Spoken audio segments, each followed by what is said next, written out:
ആശമാർ ഇന്ന് മുതൽ പ്രചാരണത്തിന് ഇറങ്ങുകയാണ്. LDF വിരുദ്ധ പ്രചാരണം, അതൊക്കെ തിരിച്ചടിയാവുമെന്ന് തോന്നുന്നു. സ്ഥാനാർത്ഥി പര്യടന പരിപാടിയിൽ ചിലയിടങ്ങളിലൊക്കെ എന്നെ അനുഗമിക്കുന്നുണ്ട് നിങ്ങൾ. അപ്പോൾ ഇന്ന് ആരാണ് അനുഗമിക്കുന്നത് വെച്ചാൽ ഈ സംശയം പരിഹരിക്കാവുന്നേ ഉള്ളൂ. ആശമാർ തെരഞ്ഞെടുപ്പ് പ്രചരണ രംഗത്തുണ്ട്. ഞാൻ പോകുന്ന പറയട്ടെ, ഞാൻ ആശമാരുടെ കാര്യമാണ് പറഞ്ഞത്. ആശമാർ പ്രചരണ രംഗത്തുണ്ട്. ഇന്നലെ ഞാൻ പങ്കെടുത്ത പരിപാടിയിലും ആശമാർ വരികയും മാലയിട്ട് സ്വീകരിക്കുകയും ഒക്കെ ചെയ്യുന്നുണ്ട്. അപ്പോൾ ആശമാർക്ക് ഇടതുപക്ഷ ആഭിമുഖ്യമാണുള്ളത്. അതിന് കാരണം 1000 രൂപ മാത്രം ഓണറേറിയം വാങ്ങിയിരുന്നവർ, 1000 രൂപ മാത്രം ഓണറേറിയം വാങ്ങിയവർ ഇപ്പോൾ ഓണറേറിയം മാത്രം 7000 മാറി, 7 ഇരട്ടിയായി മാറി. ആ 7 ഇരട്ടിയാക്കിയ ഗവൺമെൻറ്റാണ് LDF ഗവൺമെൻറ്. ആ ഗവൺമെൻറ്റിനോടും ആ ഗവൺമെൻറ്റിൻ്റെ പരിപാടികളോടുമാണ് അവർക്ക് ആഭിമുഖ്യം. അവർക്ക് എത്ര കൊടുത്താലും മതിയാവില്ല, ഇനിയും കൊടുക്കണം. അവരുടെ സേവനം വിലമതിക്കാനാവാത്തതാണ്.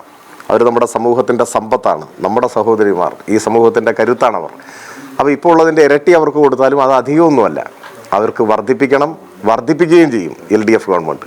7 ഇരട്ടിയാക്കിയവർക്ക് 8 ഇരട്ടിയാക്കാൻ ആരുടെയെങ്കിലും ശുപാർശ വേണോ?